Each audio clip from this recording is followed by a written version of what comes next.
நமஸ்காரம். Welcome to Saradha சமையல். நான் சாரதா. இன்றைக்கி சாரதா சமையலில் நம்ம பார்க்க போகிறது இந்த பித்ருபக்ஷம், மகாலய பக்ஷம் அப்படின்னு சொல்ல இந்த அதில் 15 நாளில் நிறைய பேர் வந்து டெய்லி தர்ப்பணம் பண்ணுவாங்க.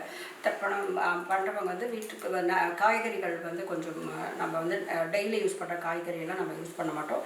இதுக்குன்ட்டு கொஞ்சம் காய்கறி தான் யூஸ் பண்ணணும்னு சொல்லிட்டு ஒரு ட்ரெடிஷன் நம்மளுக்கு இருக்குது. அதை அந்த காய்கறியை யூஸ் பண்ணி நான் இன்றைக்கி வந்து சமைக்க போகிறேன். இந்த சமையல் வந்து இந்த மாலைபக்ஷம் ஃபுல்லாக நிறைய விசேஷ தினங்கள் இருக்குது. அதில் வந்து ஒன்று வந்து மகாபரணி ரொம்ப விசேஷம். அது வந்து யமதர்மராஜாவுக்கு பிடிச்ச நாள். அதனால் அன்றைக்கி எல்லாருமே வந்து தர்ப்பணம் பண்ணுவாங்க. அதை அடுத்து மத்தியாஷ்டமி, அந்த 15 தேதியில் நடுவில் வருது. அதனால் அந்த திதியும் ரொம்ப விசேஷம். அதுக்கு அடுத்த நாள் வந்து அவிதவா நவமி அப்படின்வாங்க, நவமி திதி. அது வந்து எதுக்கு பண்ணுறோன்னா நம்ம குடும்பத்தில் நம்ம முன்னோர்களில் நிறைய பேர் வந்து சுமங்கலியாக போயிருந்திருப்பாங்க. நம்மளுக்கு யாருன்னு தெரியாது. கொஞ்சம் நம்மளுக்கு ஒரு 3 தலைமுறை வரைக்கும் தான் நம்மளுக்கு தெரியும். அதுக்கு முன்னால் போனதெல்லாம் நம்மளுக்கு தெரியாது. அதனால் அவங்களுக்காக அந்த சுமங்கலுக்காக நம்ம பண்ணுறது என்னன்னு தான் இந்த அவிதவா நவமி. அதுக்கு அடுத்து வந்து கஜச்சாயை அப்படின்வாங்க, திரையோதசி திதி. அதுக்கப்புறம் அமாவாசை தான் ரொம்ப ரொம்ப முக்கியம். இந்த 14 நாள் பண்ண முடியாதவங்க மாலை அமாவாசை அன்னைக்கு கட்டாயமாக வந்து தர்ப்பணம் பண்ணணும். இந்த மாலை பட்சம் வந்து இந்த 15 நாளும் தர்ப்பணம் பண்ணுறவங்க டெய்லி வந்து வாசலில் தண்ணி மட்டும் தெளிக்கணும். கோலம் கம்பல்சரியாக போடக்கூடாது. எங்கள் வீட்டில் வந்து ஒவ்வொரு மாதம் அமாவாசை அன்னைக்கும் கூட நாங்கள் கோலம் போட மாட்டோம். இந்த 15 நாளும் நாங்கள் இந்த கோலம் போட மாட்டோம். நவராத்திரி ஆரம்பம் ஆகிற அன்னைக்கு தான் நாங்கள் கோலம் போடுவோம். இந்த 15 நாள் அதுக்கப்புறம் நவராத்திரியில் கூட நம்மளுக்கு கொஞ்சம் ரெஸ்ட்ரிக்ஷன்ஸ் இருக்கும். வெங்காயம் பூண்டு கட்டாயமாக சேர்க்கக்கூடாது. ஆனால் காய்கறிகளில் வந்து இந்த 15 நாளுக்கு முக்கியமாக நம்ம வந்து நம்ம சமையலை சேர்த்துக்கிறதுக்கு என்னென்ன காய் யூஸ் பண்ணோம் அப்படின்னா, முக்கியமாக வாழைக்காய் வந்து எல்லா ஸ்ரார்த்தமாக இருந்தாலும் சரி, இந்த மாதிரி அமாவாசையாக இருந்தாலும் சரி, இந்த மாலை பட்சம் எதுவாக இருந்தாலும் சரி, நம்ம வாழைக்காயை கட்டாயமாக வந்து நம்ம சமையலில் சேர்த்துக்கணும். வாழைக்காய் வந்து நம்ம சமையலில் கட்டாயமாக சேர்த்துக்கணும். அது பொரியல் பண்ணலாம், இல்லாட்டி சிப்ஸ் பண்ணலாம். ஜென்ரலாக வந்து நம்ம இந்த மாலை பட்சத்தில் வந்து நம்ம ஸ்ரார்த்தம் மாதிரி கூட நம்ம பண்ணுவோம். அதை மாதிரி பண்ணுறத வந்து நம்ம 2 பேரோ இல்லை 6 பேரோ, நம்மளுக்கு எத்தனை பேர் முடியுமோ அத்தனை பேரை சாப்பிட கூப்பிட்டு சாஸ்திரிகளை வச்சு அன்றைக்கி மாலை பட்சம் ஸ்ரார்த்தம் பண்ணிவிட்டு அவங்களுக்கு வந்து அந்த ஸ்ரார்த்தத்துக்கு பண்ணுற மாதிரியே எல்லாம் பண்ணி நம்ம சாப்பாடு போடணும். அது ஒரு விதமாக பண்ணுறது இந்த மாலை பட்சத்தில். இன்னொன்று வந்து நம்மளால் முடியல அப்படின்னும்போது இன்னொரு விதம் வந்து ஹிரண்ய ஸ்ரார்த்தம் அப்படின்னும். அது வந்து யாராவது ஒரு ராமனால் வந்து நாங்கள் கூப்பிட்டு அவங்களுக்கு வந்து அரிசி, பருப்பு, வாழைக்காய் தானம், தட்சணை எல்லாம் கொடுத்து நம்ம அதை தானம் பண்ணிவிட்டு அதுக்கப்புறம் நம்ம வீட்டில் தர்ப்பணம் பண்ணிவிட்டு காக்காவுக்கு சாதம் வைக்கிறது, அது ஒரு விதம். இன்னொன்று வந்து வீட்லேயே தர்ப்பணம் பண்ணுறது. ரெகுலராக வந்து 15 நாளும் பண்ணுவாங்க. இல்லாட்டி அந்த மாலை அமாவாசை அன்னைக்காவது தர்ப்பணம் பண்ணிவிட்டு அன்றைக்கி வந்து காக்காவுக்கு சாதம் வைக்கணும். அது ரொம்ப ரொம்ப முக்கியம். இந்த 15 நாளுமே ஜென்ரலாக வந்து எல்லா வீட்லேயுமே யூஸ் பண்ணுற பருப்பு வந்து பைத்தம்பருப்பு. அரிசி, பைத்தம்பருப்பு 2 வந்து சாதம், பருப்பு வச்சு காக்காவுக்கு தர்ப்பணம் பண்ண பிறகு சாதம் வைக்கணும். அதுதான் இந்த மாலை பட்சத்தில் ரொம்ப முக்கியமான ஒரு விதி. மாலை பட்சத்தில் நம்ம யூஸ் பண்ணுற காய்கள் வந்து நம்ம வீட்டு வழக்கம். அது எங்கள் வீட்டில் நாங்கள் என்னென்ன காயெல்லாம் யூஸ் பண்ணோம் அப்படின்னா, வாழைக்காய், சேப்பங்கிழங்கு, சேனக்கிழங்கு, பாவக்காய், வெண்டைக்காய், இது 5 காய் வந்து காரம் போட்டு பண்ணுற காய்க்கு யூஸ் பண்ணுவோம். அப்புறம் வந்து தேங்காய் போட்டு பண்ணுறது வந்து அவரைக்காயில் 2-3 வெரைட்டி இருக்குது. அது யூஸ் பண்ணிக்கலாம். கொத்தவரங்காய், புடலங்காய் இதெல்லாம் யூஸ் பண்ணி ஒரு பொரியல் பண்ணுவோம். அப்புறம் வந்து பச்சை மிளகாய், நாங்கள் வந்து பச்சை மிளகாய், இஞ்சி எல்லாம் யூஸ் பண்ணுவோம். இஞ்சி, பிரண்டை, கருவேப்பிலை, எலுமிச்சம்பழம், அது காய்கறி அதெல்லாம் யூஸ் பண்ணுவோம். அப்புறம் முக்கியமாக தவிர்க்க வேண்டியது என்னென்னா, முருங்கைக்காய், வெங்காயம், பூண்டு, முள்ளங்கி, இந்த 4 கம்பல்சரியாக வந்து நாங்கள் சேர்க்கவே மாட்டோம். இப்போது மட்டும் இல்லை, அந்த நவராத்திரி அப்போ கூட நாங்கள் சேர்க்க மாட்டோம். அதுக்கப்புறம் வேணால் நம்ம வந்து எடுத்துக்கலாம். ஆனால் இந்த 15 நாள் ப்ளஸ் அந்த நவராத்திரி 10 நாளும் வந்து இந்த 4 காய்கறியை நான் எங்கள் வீட்டில் நான் ஜென்ரலாக அவாய்ட் பண்ணிடுவேன். நான் இன்றைக்கி வந்து என்னென்ன காய் யூஸ் பண்ணி சமைக்க போகிறேன் அப்படின்னு சொல்கிறது உங்களுக்கு சொல்கிறேன். நான் வந்து இன்றைக்கி சமையலுக்காக நான் வெண்டைக்காய் காரம் போட்டு பண்ணுறதுக்காக கட் பண்ணி வச்சுருக்கேன். கொத்தவரங்காய் தேங்காய் போட்டு பண்ணுறதுக்கு கட் பண்ணி வச்சுருக்கேன். மாங்காய், தேங்காய், பச்சை மிளகாய் போட்டு தொகையல், பாவக்காய் வந்து பச்சடிக்காய் குழம்பு. நான் இது வந்து வாங்கியிருக்கேன். இது கூட நம்ம வந்து காய்க்கு யூஸ் பண்ணிக்கலாம், சொல்ல மறந்துட்டேன், அதனால் இருந்தது, அதனால் டிஸ்பிளே பண்ணியிருக்கேன். வெள்ளரிக்காய் தயிர் பச்சடி, வாழைக்காய் சிப்ஸு, கருவேப்பிலை, ஜென்ரலாக எல்லா இதுலேயும் நம்ம போட்டு சமைக்கலாம். எலுமிச்சம்பழம் வந்து சப்போஸ் நம்ம இன்றைக்கி வந்து டேஸ்ட்லாம் பண்ணக்கூடாது இல்லையா, அதனால் நம்ம புளி ஏதாவது குறைஞ்சதுன்னா அவங்களுக்கு அந்த டைமில் போட முடியாது. அதுக்காக எலுமிச்சம்பழம் கட்டாயம் வைக்கணும். அதுக்காக எலுமிச்சம்பழம் ரெடி பண்ணியிருக்கேன். வாங்க இப்போ வந்து நம்ம சமைக்கிறதுக்கு போகலாம். நான் இப்போது என்னென்ன ஊற வச்சுருக்கேன்னு சொல்கிறேன். பைத்தம்பருப்பு, இதை வந்து இலக்கி பருப்பு பாயசத்துக்கு, அரிசி சாதத்துக்கு காக்காக்கு வைக்கிறதுக்கு, உளுத்தம்பருப்பு வடை பண்ணுறதுக்கு, எள்ளு வந்து இன்றைக்கி கருவேப்பிலை பொடி பண்ணால எள்ளு பொடி பண்ணலான்ட்டு எள்ளு ஊற வச்சுருக்கேன். எப்படி இருந்தாலும் சமையலில் எள்ளு கட்டாயமாக சேர்த்துக்கணும், அதுக்காக எள்ளு ஊற வச்சுருக்கேன். புளி வந்து ஒரு மீடியம் சைஸ் புளியை நல்லா கரைச்சி வச்சுருக்கேன். இப்போ முதல்ல வந்து குக்கர் வச்சிடலாம். நான் இன்ஸ்டன்ட் பாட்டில் சாதமும் பருப்பும் வச்சுருக்கேன். இப்போ வந்து ஆன் பண்ணிடலாம்.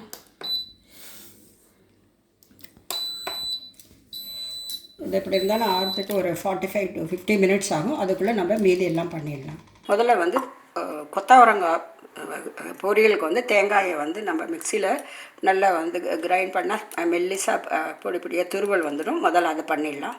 மிக்சியில் போட்டு இது மாதிரி துருவல் மாதிரி பண்ண தேங்காவை இதில் போட்டுக்கலாம். பொரியலுக்கு போடுறதுக்காக கொஞ்சம் வேணும்னா தயிர் பச்சடி கூட சேர்த்துக்கலாம். நான் ஒரு சின்ன தேங்காய் தான் இன்றைக்கி எடுத்தேன், இன்றைக்கி சமையலுக்கு கரெக்டாக போகிற மாதிரி.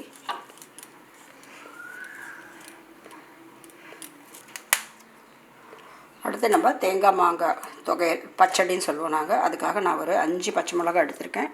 ஒரு கப்பு மாங்காய் வந்து இது மீடியம் புளிப்பு, ரொம்ப புளிப்பு இல்லை, மீடியம் புளிப்பு. எப்படி கண்டுபிடிக்கணுன்னா, மாங்காய் வந்து ஜென்ரலாக நம்ம கட் பண்ணும்போதே இந்த வாசனை வரும். நல்ல புளிப்பு வாசனை வந்ததுன்னா நல்ல புளிப்பு இருக்குதுன்னு அர்த்தம்.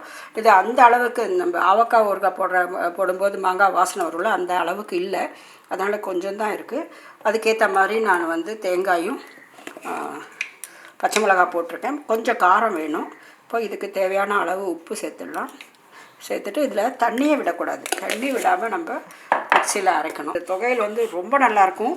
இது ரொம்ப சிம்பிள். இது மூணுத்தையும் அரைச்சிட்டா, சப்போஸ் நம்மக்கிட்ட மாங்காய் இல்லாட்டி இதில் புளி சேர்த்து அரைச்சிக்கலாம். அரைச்சிட்டு நம்ம தாளிப்பு போடணும். அந்த தாளிப்பு போட்ட உடனே நல்லா கலந்து விடணும். அப்போ தான் இதில் இருக்கிற பச்சை வாசனைலாம் போகும். இந்த தொகையில் வந்து ரொம்ப நல்லாயிருக்கும். நீங்கள் கூட ஒரு தடவை ட்ரை பண்ணி பாருங்கள். எல்லாருக்கும் இது ரொம்ப பிடிக்கும். இதை வந்து கொஞ்சம் எடுத்து இந்த தயிர் பச்சடியில் போடலாம். நிறைய போடக்கூடாது, ஏன்னா புளிச்சிடும். சும்மா கொஞ்சமாக. ஆனால் பச்சை மிளகாய் வந்து தாளிக்க போகிறேன். நல்லாயிருக்கும் அது. ஸோ இப்போ அடுத்து வந்து நம்ம தாளிக்கிறதுக்கு போகணும். அதுக்கு முன்னால் நான் வந்து இந்த பாதி தான் எடுத்து தொகையில் போட்டிருக்கேன். அதை விட இது பாதிக்கு மேலேயே நான் ஊறுகாய் போடுறதுக்காக போட்டிருக்கேன். இந்த ஊறுகாய் கூட ரொம்ப சிம்பிள். இதை கட் பண்ணி வச்சுட்டா தாளித்தா ஊறுகாய் ரெடி ஆகிடும். நான் ஆல்ரெடி கட் பண்ணிவிட்டேன். இதுக்கு வந்து தேவையான அளவு உப்பு. இது இன்ஸ்டண்ட்டாக போட்டுக்கலாம், ரொம்ப டேஸ்டியாக இருக்கும். இதுக்கு காரம் எவ்வளோ வேணுமோ அவ்வளோ சேர்த்துக்கலாம். இது மீடியம் புளிப்பு இருக்கிறதுனால ஒரு 1.25 ஸ்பூன் போடுறேன் நான். இது அப்படியே இருக்கணும், நம்ம கலந்து விடக்கூடாது. இப்போ வாங்க தாளிப்பு போட்டுடலாம். கொஞ்சம் இது வந்து ஊறுகாய், அதனால் இதை நான் போடுறேன். இது வந்து மாங்காய் உடனே யூஸ் பண்ணுறதுக்காக. இல்லாட்டி ஜென்ரலாக இந்த மாதிரி ஊறுகாயெலாம் இந்த மாதிரி சார்ந்த தேதி அன்றைக்கெலாம் பண்ண மாட்டோம். நான் இன்றைக்கி இந்த மாங்காய் ஃப்ரெஷ்ஷாக இருக்கும்போது யூஸ் பண்ணுறேன். ஸோ இதுக்காக நான் இப்போ முதல்ல தாளிக்க போகிறேன். நல்லெண்ணெய் விட்டுருக்கேன். எண்ணெய் 2 டேபிள் ஸ்பூன் அளவு விட்டுருக்கேன்.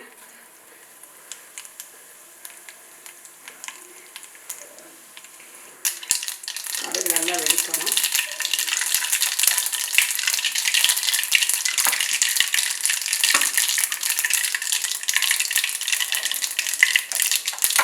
இப்போது சூடான எண்ணெய் இந்த மிளகாய் பொடி மேலே போடணும். அப்போ தான் இதோட பச்சை வாசனைலாம் போகும். போட்டுட்டு உடனே வந்து இதை கலந்து விட்டுருணும். அப்போ தான் இந்த ஊறுகாய் வந்து நல்லா டேஸ்டியாக இருக்கும்.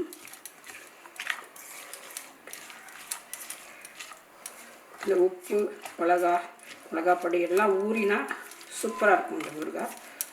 ஸோ ஊறுகாய் ரெடி பண்ணிட்டோம் முதல்ல. அடுத்து வந்து நம்ம தேங்காய் மாங்காய் பச்சடி தொகையலுக்கு வந்து தாளிப்பு போடணும். நான் இதுக்கு வந்து தேங்காய் எண்ணெய் தான் எடுத்திருக்கேன். தேங்காய் எண்ணெய் போட்டால் ரொம்ப நல்லாயிருக்கும். கடுகு, உளுத்தம்பருப்பு, அவ்வளோதான். கடுகு, உளுத்தம்பருப்பு, கருவேப்பிலை, இது 3 தான் போடணும். நார்மல் டேஸ்னால் வந்து பெருங்காயப்பொடி, வெந்தயப்பொடி போடுவேன். இன்றைக்கி வந்து இந்த திதி சமையல் பண்ணும்போது அது அவாய்ட் பண்ணிவிடுவேன் நான். இன்றைக்கி அதை மாதிரி பண்ணுறதுனால நான் அதுக்கு சேர்க்கலை. கடுகு நல்லா வடிச்சிட்டு உளுத்தம்பருப்போட கலர் மாதிரி எடுத்து இப்போ ஸ்டவ் ஆஃப் பண்ணிவிட்டு கொஞ்சமாக கருவேப்பிலை சேர்த்துட்டு இதில் சேர்த்துடணும்.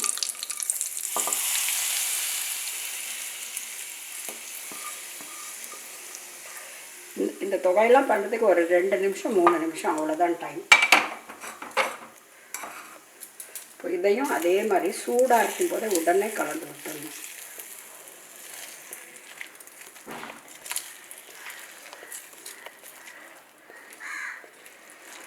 இந்த தொகையில் வந்து சான்ஸே இல்லை, ரொம்ப நல்லாயிருக்கும். மாங்காய் சீசன் வரும்போது எங்கள் வீட்டில் வாரத்தில் 2 நாள் இதை பண்ணிடுவேன் நான். புளி நிறைய யூஸ் பண்ண மாட்டேன் நான். ஸோ மாங்காய் தேங்காய் தொகையில் ரெடி ஆயிடுச்சு. இப்போது வெள்ளரிக்காய் தயிர் பச்சடிக்கு தாளிக்கலாம். நான் வந்து தேங்காய் எண்ணெய், இதுக்கும் தேங்காய் எண்ணெய் தான் விட்டுருக்கேன். கொஞ்சமாக கடுகு, 1 டீஸ்பூன் அளவுக்கு தான், கொஞ்சமாக தான் எண்ணெய் விட்டுருக்கேன். இந்த கடுகு வடிக்க ஆரம்பிச்சு கொஞ்சமாக உளுத்தம்பருப்பு,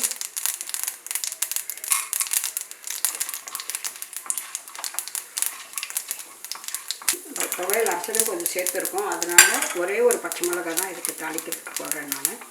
இது கொஞ்சம் சேர்ந்த பிறகு ஒரே ஒரு பச்சை மிளகாய், கொஞ்சமாக கருவேப்பிலை, ஸ்டவ் ஆஃப் பண்ணிடலாம். இந்த தாளிப்பை எடுத்து வெள்ளரிக்காய் கட் பண்ணி வச்சுருக்கிறதுல போட்டுடுறேன். நான் இதில் உப்பு போடலை.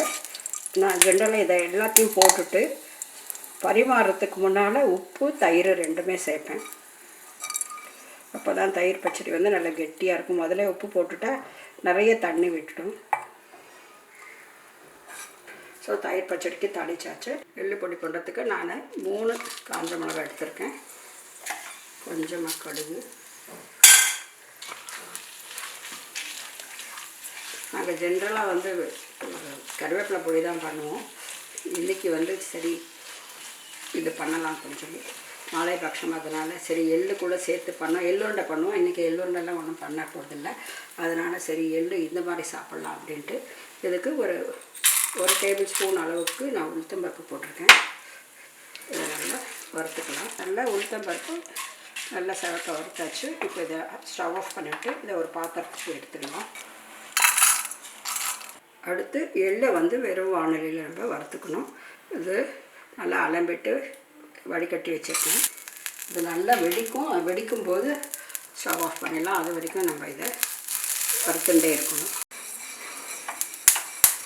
இந்த எள்ளு நல்லா வெடிக்க ஆரம்பிச்சிட்டு இப்போ வந்து இதை ஒரு பிளேட்டுக்கு மாற்றிட்டு ஆறின பிறகு நம்ம பொடி பண்ணணும்.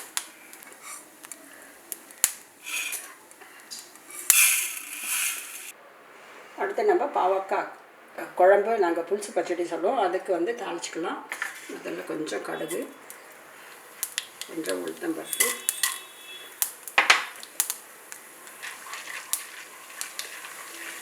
உளுத்தம்பருப்பு கலர் மாறணும். அதுக்கப்புறம் ஒன்றா சேர்க்கலாம். ஒரு காஞ்ச மிளகா, ஒரு 2 பச்சை மிளகா,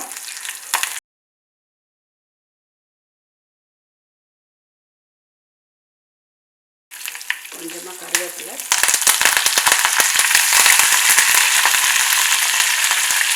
கட் பண்ணி வச்சுட்டா பாவக்காய் சேர்க்கணும். இது கொஞ்சம் வதங்கணும். ஒரு 3 நிமிஷம் வரைக்கும் இதை வதக்கிடணும். கொஞ்சம் வதக்கிட்டு கொஞ்சம் இந்த பாவக்காய்க்கு கொஞ்சம் உப்பு சேர்த்துடலாம். அப்போ தான் கசப்பு போகும். வதக்கும் போதே இதில் கொஞ்சம் உப்பு கூட பிடிக்கும். பாவக்காய் நல்லா முக்கால்வாசிக்கு நல்லா வதங்கிடுச்சு. இப்போவே வந்து இந்த காரப்பொடி சேர்த்துலாம். இது வந்து கடையில் வாங்கினா பச்சை மிளகாய் பொடி. ஸோ இது கொஞ்சம் பச்சை வாசனை போகணும்னா இப்போவே போட்டுட்டு இதை நல்லா வதக்கிட்டு உடனே நம்ம வந்து மாற்றிடலாம். நான் ஸ்டவ் ஆஃப் பண்ணிட்டேன். இந்த சூடுக்கே இது வந்து கொஞ்சம் பச்சை வாசனை போயிடும். இதுக்கு தேவையான புளி தனியாக சேர்த்துடணும். வந்து குழம்பு வந்து இந்த பர்னருக்கு மாற்றிட்டேன். ஸோ அதுக்கு வந்து நம்மளுக்கு உப்பு கூட ஆல்மோஸ்ட் போட்டாச்சு. கொஞ்சம் தான் என்னென்ன சேர்க்கணும் இப்போ ஃபைனல் ஸ்டேஜஸில் சேர்க்கலாம். ஏன்னா அது நல்லா சுண்ட கொதிக்கணும். அதுக்குள்ளே நம்ம இங்கே வந்து பொரியலெல்லாம் பண்ண ஆரம்பிச்சு. இப்போ வந்து கொத்தவரக்காய் பொரியல் அதுக்கு வந்து தாளிக்கலாம். நான் தேங்காய் எண்ணெய் தான் விட்டுருக்கேன். கொஞ்சமாக கடுகு, கொஞ்சம் உளுத்தம் பருப்பு,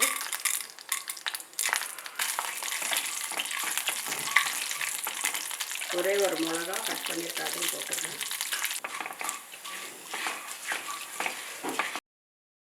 கொத்தவரங்காயை ஒரு 2 நிமிஷம் அவனில் வச்சேன். கொஞ்சமாக தண்ணி தெளிச்சுட்டு அதை இதில் சேர்த்துங்க. அவன் இருந்தால் பாதி வேலை முடிஞ்சு கொஞ்சம் காய் பண்ணுறத பாதி அதிலே வெந்துடும். கொஞ்சம் வறுத்தா போதும்.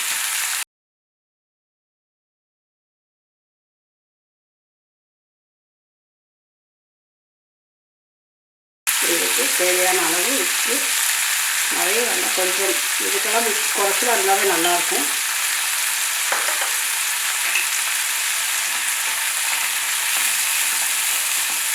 இதில் இருந்து தண்ணியெல்லாம் ஆல்மோஸ்ட் வற்றிட்டு இப்போ வந்து கொஞ்சம் தேங்காய் சேர்த்துடலாம். தேங்காய் துருவு இந்த பக்கம் குழம்பு கூட நல்லா கொதிக்கிறது. அதுக்கு கொஞ்சம் வெல்லம் போடணும். அப்புறம் எள்ளு வந்து வறுத்தது பொடி பண்ணிவிட்டு அதை கொஞ்சம் சேர்க்கணும். இது ரெடி ஆகிடுது. இப்போ இதை ஒரு பவுலுக்கு மாற்றிடணும். இதில் கொஞ்சம் கடுகு சேர்க்கணும். கடுகு வெடிச்சிட்டு இப்போ வந்து கொஞ்சம் கருவேப்பிலை சேர்க்குறேன். நான் வந்து வெண்டைக்காயை கூட 1 டீஸ்பூன் எண்ணெய் விட்டு நல்லா கலந்து விட்டுட்டு ஒரு 3 நிமிஷம் வச்சேன் அவனில். இப்போ வந்து இதை சேர்த்துடலாம். சீக்கிரம் ஆகிடும். இதனால வெண்டைக்காய் வதங்கிறதுக்கு இருந்தாலும் ஒரு 10 நிமிஷம் ஆகும். இந்த மாதிரி ஸ்டேஜ் வரத்துக்கு நான் அவனில் வச்சா ஒரு 3 மினிட்ஸில் இதை மாதிரி வந்துடும். ஆல்ரெடி பாதி வெந்திருக்கு. அதனால் இப்போ நல்லா உப்பு சேர்த்துடலாம்.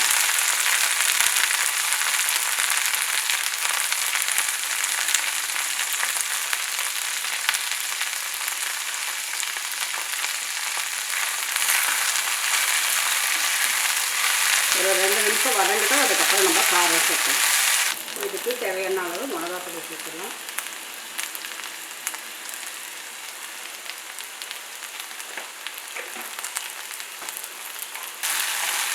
ஒரு 2-3 நிமிஷம் அப்படியே வதங்கிட்டே இருக்கட்டும். அதுக்குள்ளே நம்ம குழம்பு பார்க்கலாம். நல்லா கொதிச்சுட்டு எனக்கு மிக்சியில் வந்து எள்ளு ஆறலை, அதனால் நான் ஸ்டவ் ஆஃப் பண்ணிட்டேன். இப்போ வந்து எள்ளு வந்து பொடி பண்ணி எடுத்துகிட்டு வந்தாச்சு. இதுக்கு கொஞ்சம் எள்ளு பொடி சேர்க்கணும். இப்போ இந்த குழம்புல கொஞ்சம் வெல்லம் சேர்த்துக்கலாம். இந்த வத்தக்குழம்பு மாதிரி காரக்குழம்பு பண்ணால் கட்டாயமாக நம்ம வெல்லம் சேர்க்கணும். அப்போ தான் டேஸ்ட்டெல்லாம் நல்லா பேலன்ஸ் ஆன மாதிரி இருக்கும். இதில் வந்து நல்லா கலந்து விட்டலாம். ஒரு 2-3 நிமிஷம் கொதிச்சா பாவக்காய் புளிச்சி பச்சடி ரெடி ஆகிடும். பாவக்காய் குழம்பு ஒரு 3 நிமிஷம் கொதிக்கட்டும். இதையும் வெண்டைக்காய் ஆல்மோஸ்ட் ரெடி ஆகிடுச்சு. கொஞ்சம் கிறிஸ்பியாக வேணும்னா இன்னும் ஒரு 5 மினிட்ஸ் வரைக்கும் அப்படியே மீடியம் ஃப்ளேமில் வைக்கலாம். கொஞ்சம் கிறிஸ்பியாக பண்ண பாரு. ஒரு 5 நிமிஷம் கழிச்சு பார்க்கலாம். குழம்பு கூட நல்லா கொதிச்சிருக்கு. எண்ணெயெல்லாம் மேலே மிதக்க ஆரம்பிச்சிருக்கு. நம்ம இந்த ஸ்டேஜில் நம்ம ஆஃப் பண்ணிடலாம். வெண்டைக்காயும் நல்லா ரெடி ஆகிடுச்சு. இதெல்லாம் வந்து கொஞ்சம் எண்ணெய் ஜாஸ்தியாக இருந்தால் எண்ணெய் கீழே தெரியும்.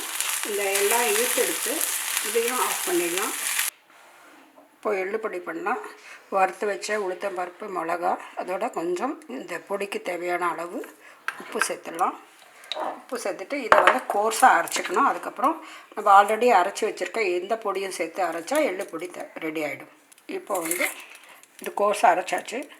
நம்ம எள்ளு பொடி இதுவும் கோர்ஸாக தான் இருக்குது. இப்போ 2த்தையும் சேர்த்து அரைச்சா நம்மளுக்கு வேண்டிய அளவுக்கு இதுக்கு பொடியை அரைச்சி எடுத்துடலாம்.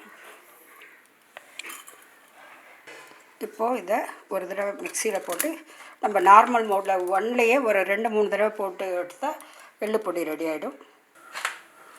பாயசத்துக்கு வந்து பைத்தம்பருப்பு வேக வச்சது தேவையான அளவு தண்ணி சேர்த்து வச்சுருக்கேன். இப்போ இதுக்கு வெல்லம் சேர்க்கலாம். நான் வெள்ளை பொடி சேர்க்குறேன், அதாவது நாட்டு சக்கரை சொல்லுவாங்க இல்லையா, அது சேர்க்குறேன். நம்மளுக்கு இது போடும்போதே நம்ம தெரியும் எவ்வளோ வேணும் அப்படின்னு சொல்லிட்டு இது கலந்து விடலாம். பாயசம் கலர் வரணும், அந்த அளவுக்கு நம்ம வெல்லம் போடணும். இன்னும் கொஞ்சம் வெல்லம் போடலாம். இது கொதிக்கணும். கொதித்த பிறகு ஏலக்காய் போட்டுட்டு ஆஃப் பண்ணிடலாம். அவ்வளோதான், பாயசம் ரெடி ஆகிடும். நான் ஒரு டீஸ்பூன் அளவுக்கு நெய் போட்டிருக்கேன். இப்போ பாயசத்துக்கு நம்ம தாளிச்சிக்கலாம். நான் வந்து தேங்காய் இது மாதிரி குட்டி குட்டியாக கட் பண்ணியிருக்கேன், இதை போடுறேன். இது ரொம்ப நல்லாயிருக்கும், எங்களுக்கெலாம் ரொம்ப ரொம்ப பிடிக்கும்.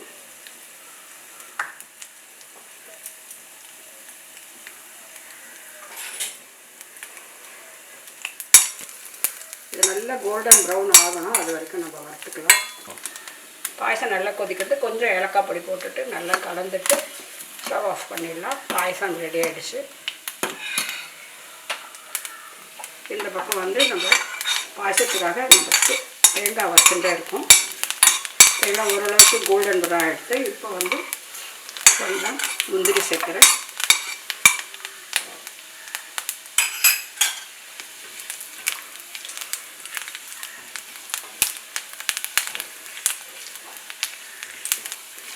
இதெல்லாம் இது மாதிரி திதி மாலையமா போல் நம்ம பைத்தம்பருப்பு சேர்ப்போம். ஏன்னா அது கொஞ்சம் ஈஸியாக டைஜஸ்ட் ஆகிடும். அதுக்காக தான் அந்த காலத்துலேருந்து பைத்தம்பருப்பு வந்து யூஸ் பண்ணுறது வச்சுருக்காங்க.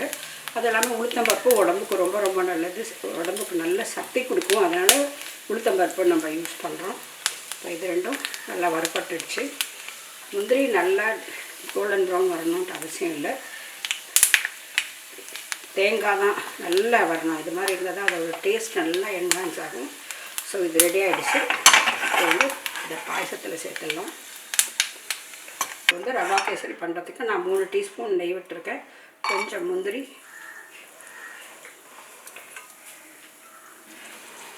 கோல்டன் ப்ரௌன் ஆகிட்டு கொஞ்சம் திராட்சை சேர்த்துடலாம்.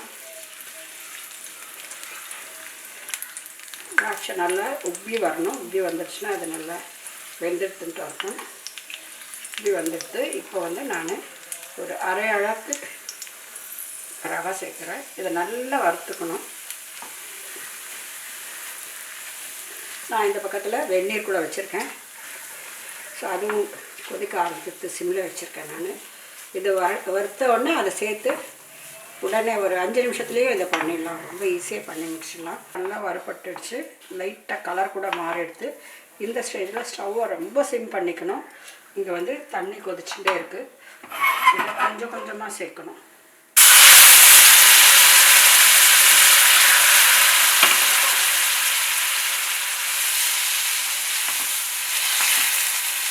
ரெண்டுமே சூடாக இருக்கும். நல்லா ஆவி பறக்கும், கையில் சூடு அடிக்கும்.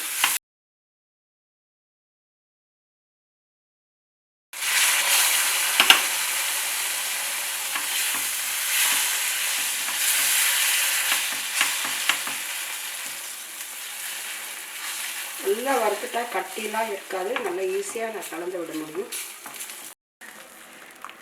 இதுக்கு எவ்வளோ தேவையோ அவ்வளோ சேர்க்கணும். அதுக்கு தான் வெந்நீர் வச்சுட்டோம்னா ஈஸியாக இருக்கும் நம்மளுக்கு. இதுக்கு மினிமம் இப்போ ஒரு அளவுக்கு எடுத்தோம்னா அதுக்கு 2 டைம் மினிமம் வேணும். கொஞ்சம் சாஃப்டாக வேணும்னா 2 அளவுக்கு தண்ணி விட்டுக்கலாம். இன்னும் ரவை வேகலை.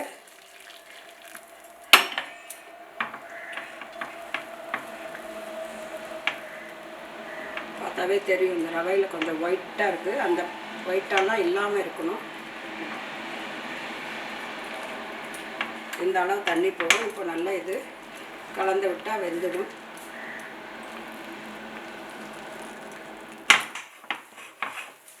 நல்லா இது வெந்துடுது. இப்போ நம்மளுக்கு திதிப்பு நம்ம இஷ்டம். நல்ல சர்க்கரை வேணும்னா பாதிக்கு இப்படி போட்டுக்கலாம். இல்லாட்டி கொஞ்சம் 60-40ன்னா இது மாதிரி பண்ணிட்டு இந்த அளவு இந்த கேப்பில் வந்து சர்க்கரை போடணும். போட்டால் ரொம்ப கம்மியாகவும் இருக்காது, ரொம்ப ஜாஸ்தியாகவும் இருக்காது. ரொம்ப டேஸ்டியாக இருக்கும், கரெக்டாக இருக்கும் சர்க்கரை. இப்போ இதை நல்லா கலந்து விட்டால் கொஞ்சம் தண்ணி விடும். அப்புறம் இது சேர்ந்து வர ஆரம்பிக்கும். அது வரைக்கும் நம்ம கலந்து விட்டுட்டே இருக்கணும். இப்போ வந்து வடைக்கு அரைச்சிக்கலாம். நான் வந்து 3 பச்சை மிளகாய், கொஞ்சம் கருவேப்பிலை, நான் வந்து ஒரு அழாக்கு ஊற வச்சுருக்கேன். இதை வந்து நான் வந்து ஃப்ரிட்ஜில் வச்சேன், நல்லா ஜில்லுன்னு இருக்குது. இதில் பாதி போட்டுட்டு அரைக்க போகிறேன். 2 ஈடாக அரைச்சா கரெக்டாக இருக்கும். நிறைய தண்ணி விட வேண்டாம், மினிமம் தண்ணி சேர்த்து அரைச்சிட்டு அதுக்கப்புறம் காமிக்கிறேன். ஹல்வா வந்து நல்லா சேர்ந்து வந்துட்டு ரெடி ஆகிடுது. இப்போ வந்து கொஞ்சமாக ஒரு 1/4 டீஸ்பூன் ஏலக்காய் பொடி சேர்த்துடுறேன். சேர்த்துட்டு நல்லா கலந்து விட்டுட்டு ஸ்டவ் ஆஃப் பண்ணிடலாம். ரவா கேசரி இல்லாட்டி ஹல்வா ரெடி ஆகிடுச்சு. மிளகு சீரகம் ரசம் பண்ணுறதுக்கு புளி தண்ணி வச்சுருக்கேன். அது ஆல்மோஸ்ட் கொதிக்க போகிறது. அதுக்கு தேவையான அளவு உப்பு சேர்த்துடலாம். மிளகு சீரகம் பொடி பண்ணியிருக்கேன், அதையும் சேர்த்துட்றேன்.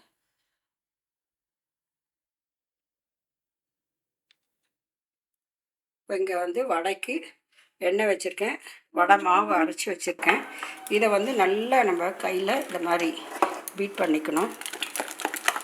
ஏன்னா மிக்சியில் அரைச்சிருக்கோம், ஒரு மாதிரி இருக்கும் ஸ்டிக்கியாக. இது மாதிரி பண்ணால் கொஞ்சம் காற்று உள்ளே போகும், நல்லா சாஃப்டாக வரும். இப்போ இதுக்கு தேவையான அளவு உப்பு சேர்த்துடணும். உப்பு நிறைய வேண்டாம், மினிமம் போட்டால் போதும்.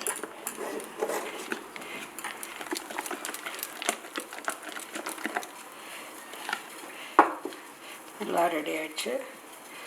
அங்கே ரசம் கூட கொதிக்க ஆரம்பிச்சிடுது. இப்போ ரசத்தை ஆஃப் பண்ணிடலாம். ரசத்தை ஆஃப் பண்ணிவிட்டு தாளிக்கிறது கடைசியில் பண்ண போகிறேன்.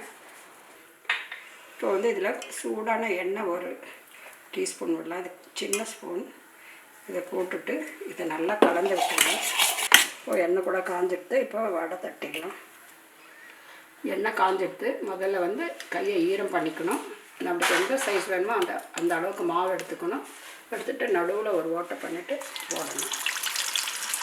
ஒவ்வொரு தடவையும் இதே மாதிரி கையை ஈரம் பண்ணிவிட்டு மாவு எடுத்துட்டு ஓட்டை பண்ணிவிட்டு போடணும்.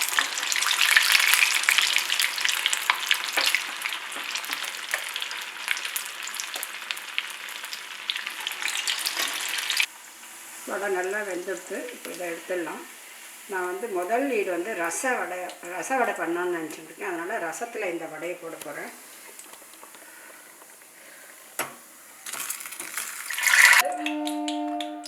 இந்த மாதிரி அழுத்திட்டு மூடி வச்சிடலாம்.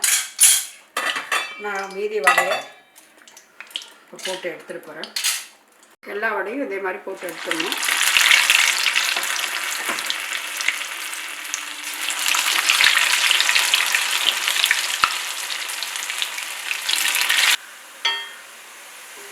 ஸோ வடை ரெடி ஆகிடுச்சு. இப்போ வடையை எடுத்துடலாம்.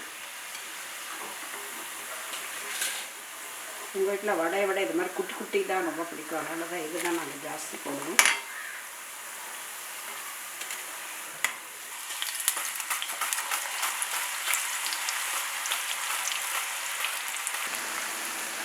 நான் வந்து இதில் டைரெக்டாக இன்றைக்கி உப்பு போட போகிறதில்ல. ஏன்னா எண்ணெயில் ஃபுல்லாக உப்பாயிடும். நம்ம வேறு எதுக்காக யூஸ் பண்ணும்போது சாப்பிடும்போது உப்பு ஜாஸ்தியாக இருக்கும். அதனால் இதை நல்லா கிறிஸ்பியாக பொரித்து எடுத்துகிட்டு மேலே உப்பும் மிளகாப்பொடியும் போட்டுடலாம். நல்லா கிறிஸ்பியாக வறுப்பட்டுடுச்சு, ஃப்ரை ஆகிடுச்சு. இப்போ இதை எடுத்துடலாம். இது மேலே நம்ம உப்பு காரம் போட்டு நல்லா குலுக்கி விட்டால் இதில் உப்பு பிடிச்சிக்குவோம். அவ்வளோதான், எல்லா சமையலும் ரெடி ஆகிடுச்சு. அங்கே இப்போ பரிமாறலாம்.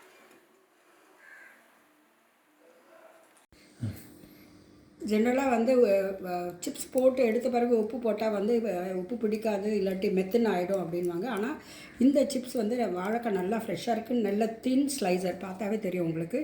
இதில் பண்ணதுனால தான் நல்லா வந்து கிறிஸ்பியாக இருக்குது. இதில் நல்ல உப்புலாம் கூட பிடிச்சிருக்கு. எல்லா இடத்துலையும் உப்பு காரம்லாம் பிடிச்சிருக்கு. பார்க்கவே சூப்பராக இருக்குது. எல்லாம் முடிஞ்சிட்டு இப்போ நம்ம சர்வ் பண்ணலாம்.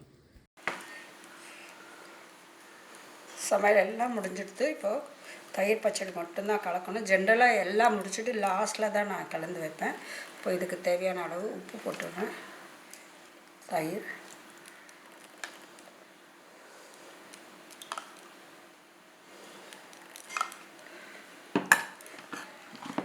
பச்சடி ரெடி ஆகிடுச்சு. இப்போ எல்லாத்தையும் பரிமாற ஆரம்பிக்கலாம். முதல்ல பாயசம் நான் ஒரே ஒரு பொட்டு தான் வைக்கிறேன். அப்புறம் கப்பில் வச்சுருவேன். அல்வா, அடுத்து தயிர் பச்சடி,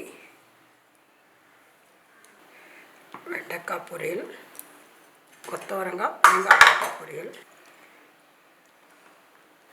எள்ளு பொடி, மாங்காய் ஊறுகாய், வடை, வாழைக்காய் சிப்ஸ், சாதம்,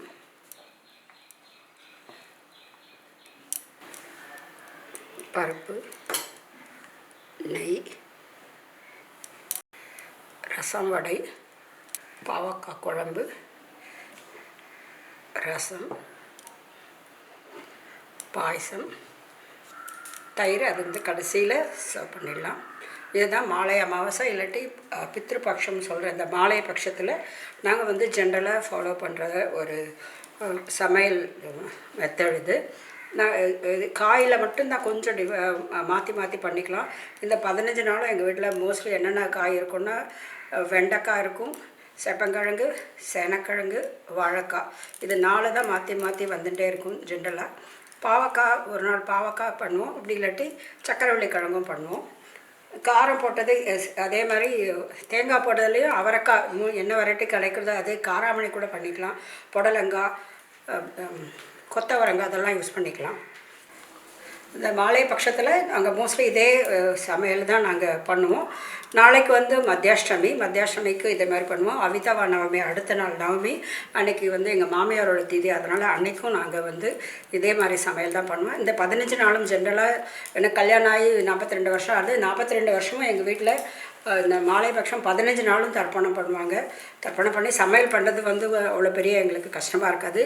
அந்த காலத்துலலாம் நிறைய வெரைட்டி டிஃபன் இருக்காது. டிஃபன் என்ன பண்ணுறது, ராத்திரி பலகாரம் என்ன பண்ணுறதுன்னு தான் பெரிய யோசனையாக இருக்கும். இப்போ அப்படிலாம் நிறைய வெரைட்டிஸ் வந்திருக்கு, நம்ம நிறைய கண்டுபிடிச்சி பண்ணியிருக்கோம். ஸோ இப்போ அது பண்ணுறது ரொம்ப ஈஸி. ஆனால் சமையல் தான் நம்மளுக்கு அதே லிமிட்டட் காய்கறியை வச்சு இந்த 15 நாளும் பண்ணணும். நம்ம இதே மாதிரி தான் மாலை அமாவாசை அன்னைக்கும் நாங்கள் பண்ணுவோம். இது வந்து ஒவ்வொரு நாளும் வந்து ஒவ்வொருத்தருக்காக பண்ணுறது. முதல்ல வந்து மகாபரணி யமனுக்கு பிரீத்தியான நாள் அப்படின்னு சொல்லிட்டு பண்ணுவோம். மத்தியாஷ்டமின்றது நடுவில் வர்றது, அந்த 15 தேதிக்கு நடுவில் வர்றதுனால யார் எந்த டைமில் போனாலும் எதுவாக இருந்தாலும் அன்றைக்கி பண்ணுறது ரொம்ப விசேஷம். அதுக்கப்புறம் வந்து அவிதவா நவமி நம்ம முன்னோர்களில் சுமங்கலியாக போனவங்களுக்காக அது பண்ணுறது. அதுக்கப்புறம் வந்து துவாதசி அன்னைக்கு நம்ம வீட்டில் யாராவது கல்யாணம் ஆகாதோ இல்லாட்டி சன்னியாசம் வாங்கிட்டு போனவங்க அது மாதிரி இருக்காங்க இல்லையா, அவங்களுக்காக பண்ணுறது வந்து துவாதசி திதி அன்னைக்கு பண்ணுவாங்க. அதுக்கப்புறம் திரையோதசி அன்றைக்கி வந்து கஜச்சாயை அப்படின்னு சொல்லுவாங்க. அன்றைக்கி வந்து நம்ம வந்து நிறைய தானம் தர்மம் பண்ணணும். இந்த 15 நாள் வந்து நம்ம எல்லா காக்காவுக்கு முக்கியமாக சாப்பாடு வைக்கணும், சாதம் வைக்கணும். அது வந்து நம்மளோட பித்ருக்கள், அதாவது இந்த 15 நாளும் வந்து நம்ம வீட்டு வாசலில் கோலம் போடக்கூடாதுன்னு சொல்கிறது எதுக்குன்னா, பித்ருக்கள் வந்து வருவாங்க, தேடி வருவாங்க, சந்ததியை தேடி வரும்போது அவங்க வாசலில் கோலம் இல்லை அப்படின்னா, நம்மளுக்காக அவங்க பூஜை பண்ணுறாங்க, இன்றைக்கி வந்து தர்ப்பணம் பண்ண போகிறாங்க, நம்மளை நினச்சிட்டு நம்ம திதி பண்ணுறாங்க அப்படின்னு சொல்லிட்டு ரொம்ப சந்தோஷமாக வந்து நம்ம நினைப்போம் இல்லையா, காக்கா உருவத்துலேருந்து வந்து சாப்பிட்றாங்க அப்படின்னு சொல்லிட்டு. அவங்க வந்து காக்கா உருவத்தில் வந்து நம்மளோட திருப்திக்காக நம்ம காக்கா வந்து சாப்பிட்டதுன்னா நம்மளுக்கு ரொம்ப திருப்தியாக இருக்கும். வந்து சாப்பிட்டுட்டு நம்மளுக்கு நம்ம ஃபேமிலியில் இருக்க நம்ம பசங்களுக்கெல்லாம் கூட நம்மளுக்கு நல்ல ஆசீர்வாதம் பண்ணிட்டு போவாங்க. அதுக்கு தான் இந்த மாலை பட்சம் வந்து விசேஷமாக பண்ணணும். மாலை பட்சம் பண்ணுறது மட்டும் இல்லாமல் நிறைய தான தர்மம் பண்ணணும். ஏன்னா நம்ம இந்த டைமில் பண்ணுற தான தர்மம் அது வந்து நம்ம பசங்களுக்கும் நல்ல புண்ணியத்தை சேர்க்கும், நம்ம முன்னோர்களுக்கும் நல்ல புண்ணியத்தை சேர்க்கும். அதனால் நம்ம இந்த 15 நாளும் நம்மளால் முடிஞ்ச தான தர்மம் பண்ணணும். அக்டோபர் 1ஆம் தேதி வந்து சதுர்த்தசி திதி. அன்றைக்கி கோயின்சிடன்ஸ் எங்கள் மாமனாரோட திதி.